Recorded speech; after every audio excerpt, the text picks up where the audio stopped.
Sableye farms up, the opponent continues to stay in, revealing they're weak in the back, so stay in school kids, learn to count, we catch back onto Gator, and out comes Annihilate, Sableye looking primed to sweep. Welcome back to the channel.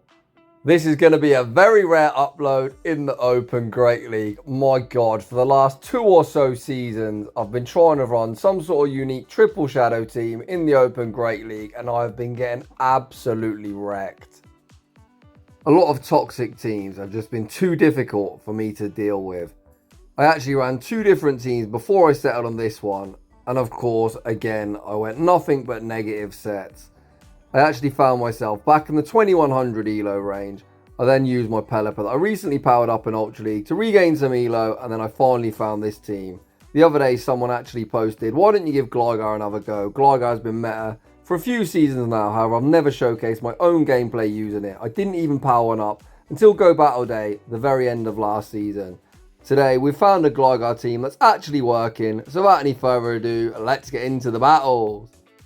And in game 1, we'll lead Shadow Gator into Wigglytuff. Not fantastic, but as we're an ABA Shadow Claw users, we're essentially forced to stay in. The first time I throw 7 Shadow Claws and the Hydro Cannon for optimal fast move timing. The second time I throw on alignment. You should never do that. You should always practice good habits. However, in fairness, the Shadow Claw was double resisted and wouldn't have done much whatsoever. The opponent chooses the 2-shield Wigglytuff because why fucking not? Toxic teams love to just force alignment. The opponent then gives up switch, sending out Skarmory, and I respond with Sableye. I shield up the incoming Sky attack. I'm going to heavily overfarm, fire off the foul play, and look to Shadow Claw farm down afterwards. It's going to be incredibly tight, but if we get the Shadow Claw farm down, we're going to exit with the Power Gem. Unfortunately, the opponent reaches a dying move on a fraction of HP, and it's now all down to Gligar to clean up. Gligar comes in, gets the wing attack farm down, back out comes Wigglytuff.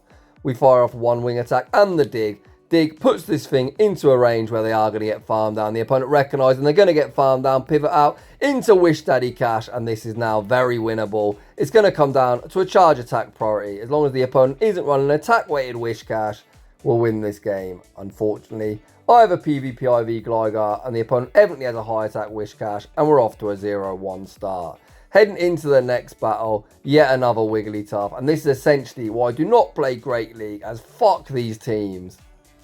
It's like deja vu. Of course Wigglytuff shields the first move. Unlike the previous battle, I do throw a good time in the second Hydro Cannon. Not that we're ever going to reach another move, but as I said previously, it's always good to practice good habits. As we've actually landed a Hydro Cannon in this battle, we can send out Gligar, shield once, wing attack all the way down. The opponent sends out Poliwrath into Gligar. This already tells me it's going to be the Reezy team that Homesize Henry posted the other day. We know Gligar is going to be our win con, so we're going to sacrifice Sableye to the Poke Gods, absorb the Icy Wind, look to Shadow Claw farm all the way down. If Wigglytuff does return, they very quickly found themselves in foul play range. The opponent really can't afford to shield this. Out comes Annihilate. We get off some Shadow Claw damage, putting them very much into Aerial Ace range. The opponent's win con is going to be to YOLO the Shadow Ball or have Ice Punch. Of course, we instantly no shield. The opponent goes for the Night Slash bait, and that bait will be saving the opponent's fate. Win out the double Aerial Ace. The first one will be forcing the opponent's final Protect Shield, and the second one is going to be all she wrote. GG's, and thanks for playing. Heading into the next battle, we go 3 for 3 on Lost Leads. We say switch into Sableye, drawing out Licky, far too thicky. I actually don't mind this matchup as a shadow variant of Sableye. My Shadow Claws are double resisted. However, you can see 2 foul plays make Licky look not all that thicky after all. My Shadow Sableye is essentially my prized possession in this game. It is a 0-15-15, a rank 1, and it is very thick. So if Lickitung looks for the lick farm down, we actually reach 1 further foul play, and this is either going to give me alignment or force us shield advantage. The opponent gives me shield advantage, and I'm going to take that. We're going to send out Gator.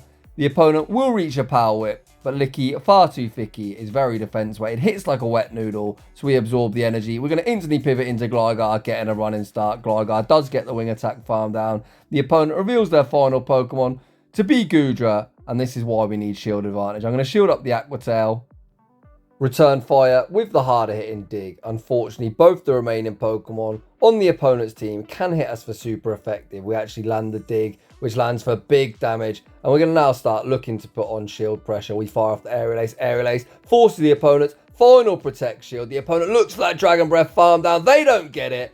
Our PvP IV Gligar let us down in the previous battle, but this time it survives on 1 HP and the Dream. We land the dig. The opponent looks for the Spark farm down. Gator's like, nah. I'm a Lantern counter confirm. We reach the Hydro Cannon and take that game.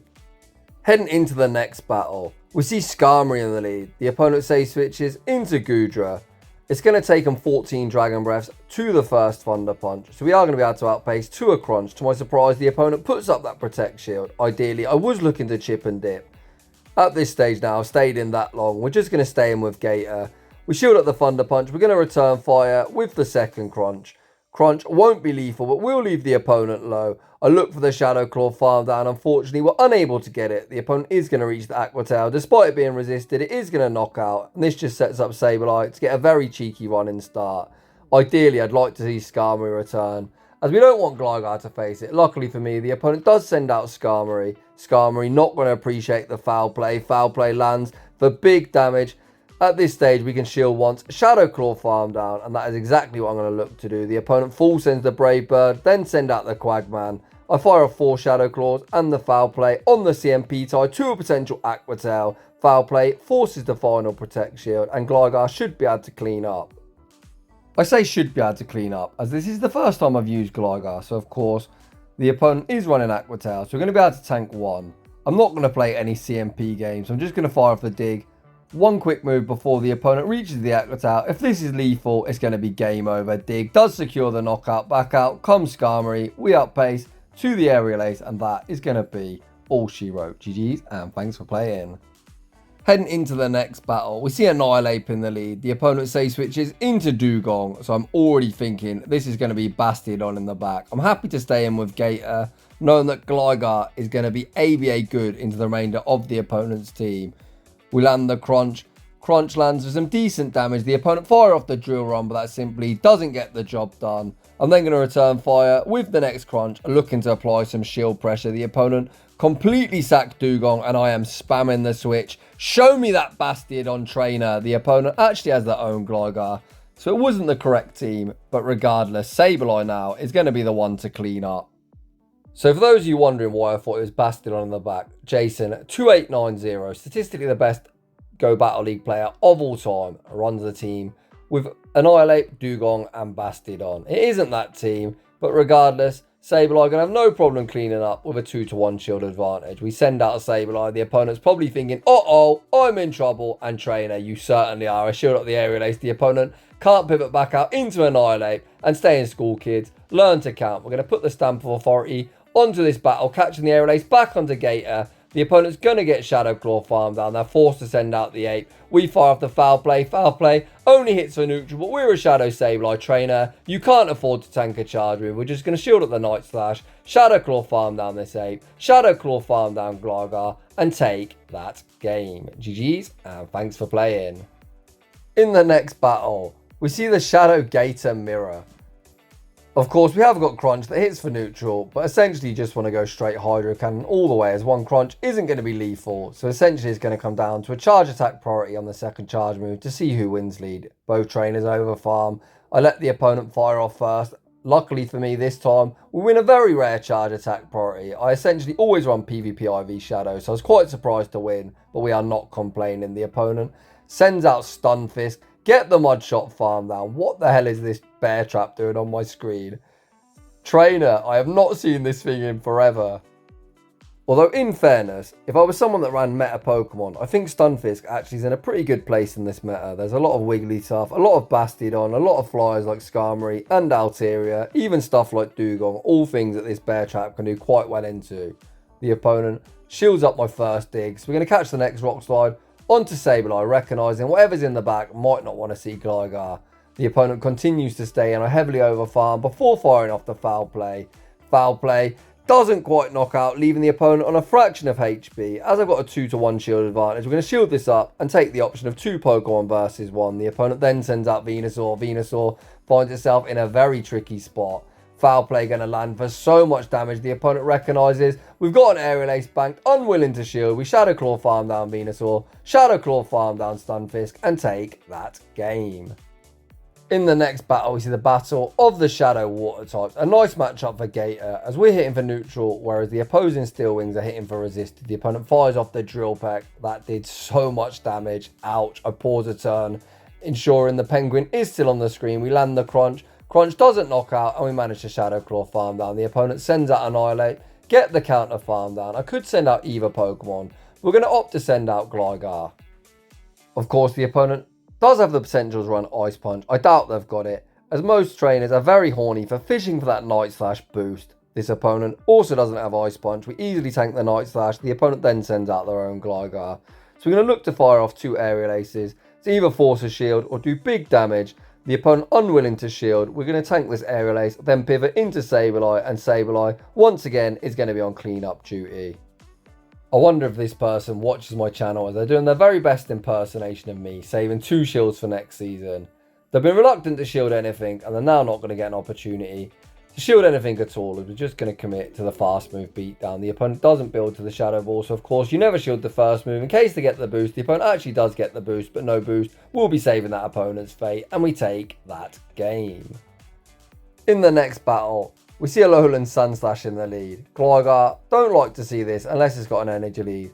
So we count to 6, throw the Hydro Cannon on a CMP type to a potential Drill Run. The opponent baits with the Ice Punch, but even if they just double bait, they just can't outpace us whatsoever again.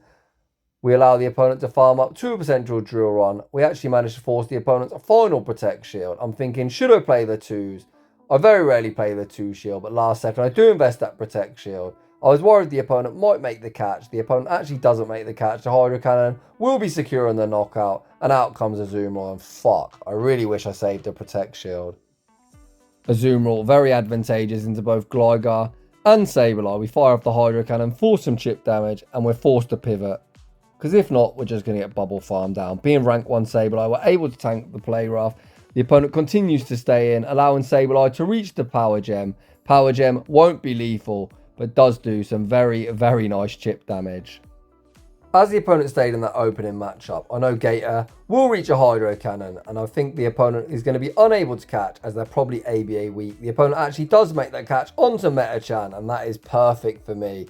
As even if they've got Ice Punch, 1 non-stab Ice Punch isn't going to be enough to knock out. So we're just going to tank this Ice Punch if they've got it, which they do. We're just going to farm up to the double Aerial Ace. 1 Aerial Ace will knock out Metachan. Azumarill did exit with a charge move. That stupid bulky blue mouse will not be winning CMP. And we somehow managed to win this battle. GG's to that opponent.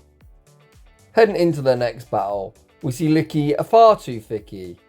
Our team is quite soft to Lickitung, but you can maneuver your way around it. It takes Lickitung 17 licks to the Power Whip. So I'm going to throw 8 Shadow Claws, which is 16 licks. They're now on 17. So we're going to fire off the Hydro Cannon, instantly pivot into Gligar, hoping the opponent is not baiting. Even if they do bait, Body Slam isn't that threatening as Gligar has very respectable bulk, even as a Shadow.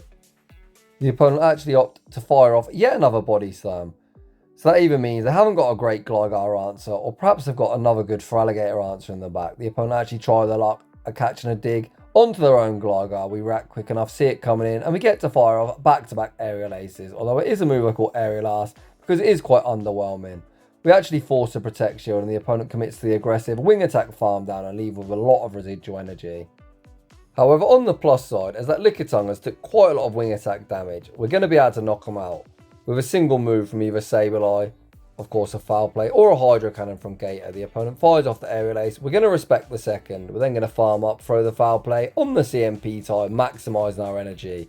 The opponent very unlikely to shield this up, as they are quite low. Foul Play secures the knockout. Back out comes Licky, far too thicky, and Trainer, I can count. This is a double resisted Body Slam, and I'm not shielding shit. We bank the Foul Play, pivot into Gator, drawing at Annihilate, but ahead in energy, this is going to be game over. We're at the double Hydro Cannon. The opponent unwilling to shield, get that ape off my screen. Back out comes Licky, far too thicky, and the opponent can pick their poison. They recognise the game's over, tank the charge move, and we take that game. Heading into the next battle, we see the Gator Mirror. So if you remember earlier, I said straight Hydro Cannon is the way to go. The opponent actually fire off the Crunch. That's good for me, so I can easily now fire off back-to-back Hydro Cannons. Even if the opponent's got a higher attack, we're going to land the Hydro Cannon, but like an absolute potato, I get excited thinking, I won the last CMP tie, let's fire off a Crunch, and that is such a poor play. So I think it's important that you leave in battles, that you play really poorly. So do as I say and not as I do. The opponent actually 2 shields their lead. We're going to send out Sableye. I'm going to have to shield up the Hydro Cannon, as Hydro Cannon will do around 65%. The opponent then send out Wish Daddy Cash. Sableye's slow pacing is going to hurt me here, as we're not going to be able to reach double foul play before the opponent reaches the Scald. You can see I was actually 1 Shadow Claw short. We can tank the Scald. We're not in danger of getting Mud Shot farmed down, so I'm going to maximise my energy, throw the foul play on the CMP tie. But we are so low, we're probably not going to get off a charge move at whatever comes out. You can see 1 quick move essentially from anything, not being Mud Shot or Thunder Shock or something like that, will knock out. The opponent's final Pokemon is Mantine. I think if I would have saved a Protect Shield, this could have been a winnable battle. I send out Gligar, try and make a catch of an Ice Beam. The opponent doesn't bite. I played like a potato and I'm going to concede the match. GG's to that opponent. Like I said, you got to leave your losses in. I don't think that was the team's fault for that loss. It could have been winnable. I just played like absolute crap. In the next battle, we see Powder Snow, Alolan Sandslash in the lead. As they're on Powder Snow, I know I can tank a Drill Run, as the quick move is essentially doing nothing. We're then going to farm up, fire off the next Hydro Cannon on the CMP tie. Hydro Cannon forces the opponent's final Protect Shield, and we've now got a 2-0 shield advantage. Gator, thank you very much for your contribution. I can now send in Sableye, look to start get ahead in energy. We've got 2 shields, so I'm going to shield up one of these moves. The opponent fires off the Ice Punch. It looks like we could have even Shadow Claw farmed down. I actually know that battler. Shout out to my Gym Breakers teammate Max. He said he had Metachan in the back, so he's just going to concede the match, and we're going to move swiftly on. In the next battle, we see Gator into Wish Daddy Cash. This isn't a bad matchup for us. The opponent does have the pace advantage, as they take 10 turns, then 8 turns to each Mud Bomb. We land the Hydro Cannon, which lands for big damage. We tank the first Mud Bomb. I'm going to look to catch the second Mud Bomb onto Sableye. Of course, it would be double resisted onto Gligar, but if the opponent does an instant throw, we would be in danger of tanking a Scald, so I think Sableye was the safer catch. Our Sableye save switch is answered by Gligar. Gligar tanks the foul play. The opponent is going to heavily overfarm before firing off the Aerial Ace. We're just going to tank this charge move. Aerial Ace will be securing the knockout. We have now put this Gligar in a range where we can wing attack it down with our own Gligar. I send mine out, and of course we get denied coming in. Niantic, please fix this fucking game. We're in season 19. Why does it just not work as intended? Of course the opponent reaches the dying Aerial Ace. I am going to start shielding, as we're running out of HP on both Pokemon. We do wing attack farm down. The opponent sends out Alolan Sandslash. They look to catch on Wish Daddy Cash. I look to wing attack farm down. This is only a Mud Bomb, but I thought if I tank a Mud Bomb, I'm in danger of getting Shadow Claw farm down. So we opt to tank it on Gator, leave at 100 energy, and we're going straight dig all the way. Does the opponent respect the damage? They do not. The opponent gets nuked through 2 Protect Shields, and we take that game. So that is going to draw to a close today's showcase. So if you're enjoying the content, smash that like button. If you're new, consider subscribing. If you like your battles featured on my channel, a link to the battle submission form is down below. And as always, a huge thank you to everyone for watching, and I'll see you all in the next one.